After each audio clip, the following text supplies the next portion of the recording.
When installing your new Brother toner, you may find your printer displays one of the following error messages. With Brother consumables, you need to reset the count so the printer knows you've put in a new cartridge. It doesn't detect this automatically.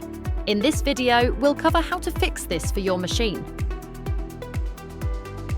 With your cartridge installed, start by switching on your machine. Then, press the arrow key to display machine info, and then press OK. Find Parts Life and press OK. Then find Drum and press OK. Press and hold the OK for about 5 seconds.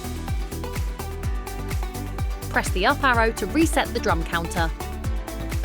Once the printer reads Accepted, this should now be ready to use.